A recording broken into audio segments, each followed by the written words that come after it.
Hello, lovely listeners, and good morning, Kim. Good morning, Joe. Good morning, everyone. Today's message has a lot to do with memories and how the memories, they're there.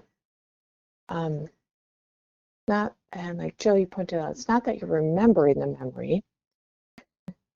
It's we're possibly in a zone where we're looking back at some of these experiences and we're either beating ourselves up or we are judging that experience in the past, or we're going into it and we're seeing something that maybe we don't remember in quotes, seeing or experiencing, and it's these things are being brought up to the surface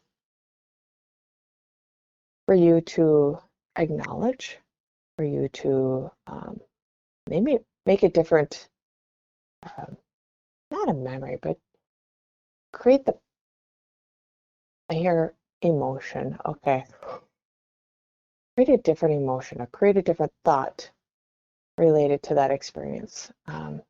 Because what if, oh, okay, they're showing me ball, like a ball and chain. Um, some people feel like, ouch, it's a ball and chain. This is an old chain wrapped around my ankles and my wrists, and the humongous, like heavy-weighted balls in the past, those iron balls or whatever they were. um, that experience, and it's like we're looking back, we're like, man, that held me back in life. That kept me stuck. Man, and you're like, go back and imagine those chains coming off and saying, okay, that was the experience. That's what we knew at the time. That doesn't mean you're going through the exact same thing right now. You have a chance to create a different experience now. Yeah, I love the experience. That's to me is the key word. It's the Yeah. experience. The memory is like pointing to what needs looking at, if you will.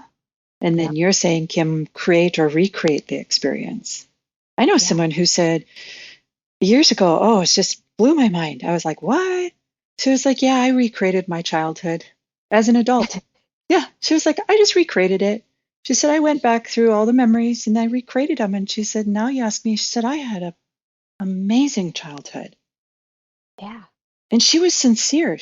And she had a very difficult childhood and she was not in denial. She brought them up and took the chains off. She Yeah. didn't deny them. That's what I'm hearing you say when you're saying to bring them up. Yep, I see Yep. them. I see the chains.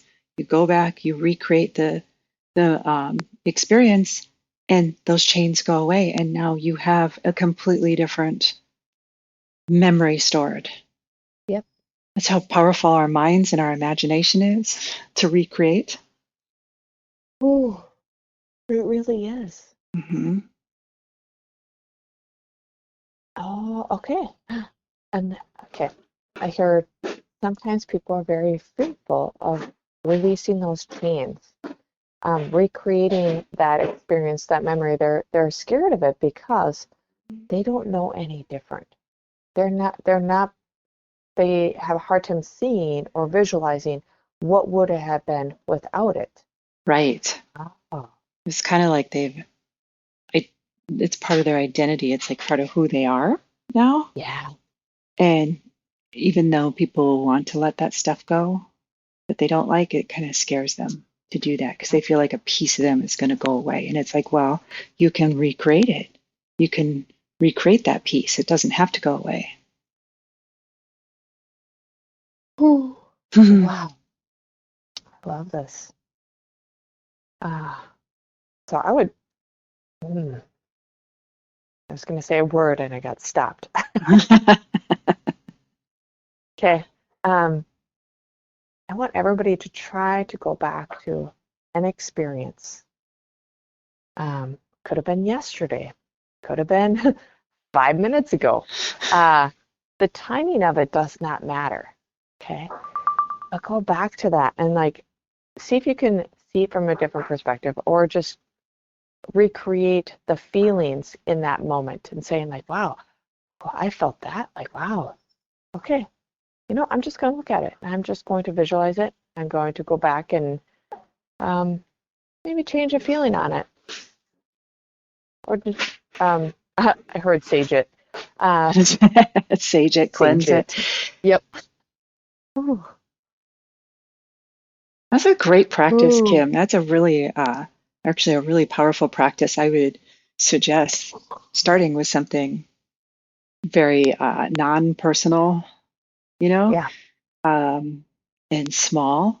So when you said like yesterday, I had like a very small business transaction thing that Yeah. was a little rocky, if you will, which is funny because yesterday's theme was rocky. But that would be Yeah. one that I would go back and bring up that memory and then recreate that experience.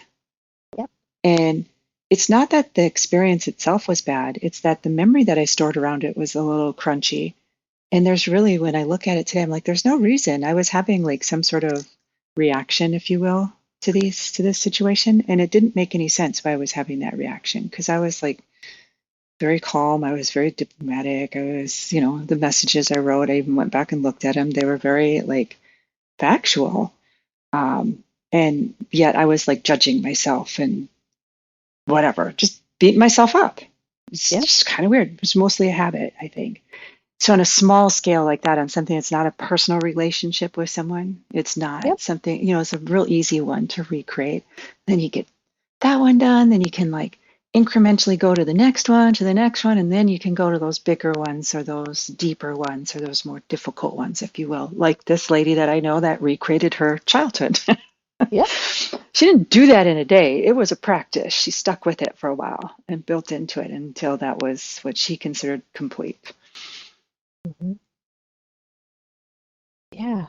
When you can look back on something and see not necessarily a positive, but you can see it from a place of no judgment.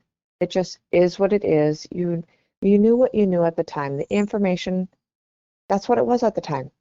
How can you judge, or how can you um, beat yourself up over something that you actually didn't know, or that person or thing, whatever it was, did not actually know at that time?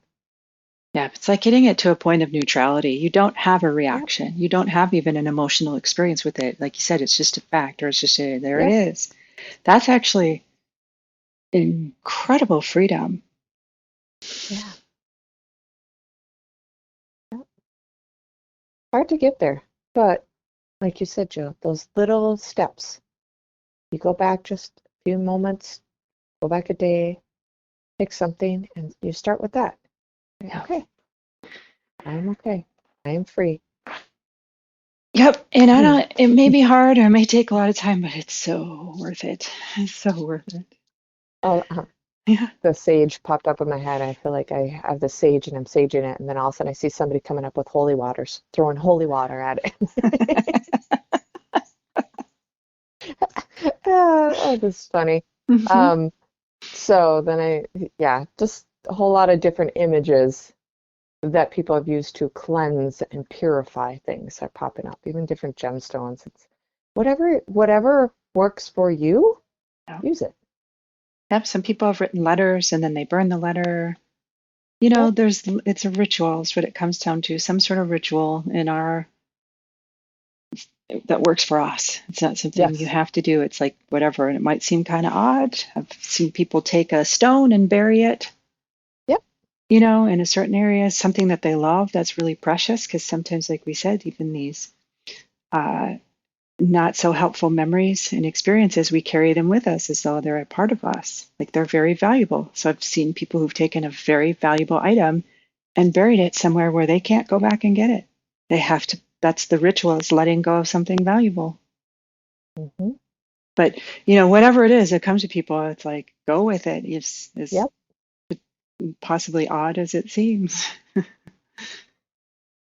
Just to make Ooh. sure you're not harming yourself or anyone else. That's all. Right. Is Exactly. this about letting go of harmful things and getting at least into neutrality about them? Mhm. Yeah, Oh, yeah, that feels good. it does. Oh, thank you, Jill. Thank you, everyone. Oh, thank you, Kim. Wonderful, wonderful Mm. stuff today. Thank you, everyone, for listening. Hope you enjoyed the call today or the talk today, and we'll talk to you again soon.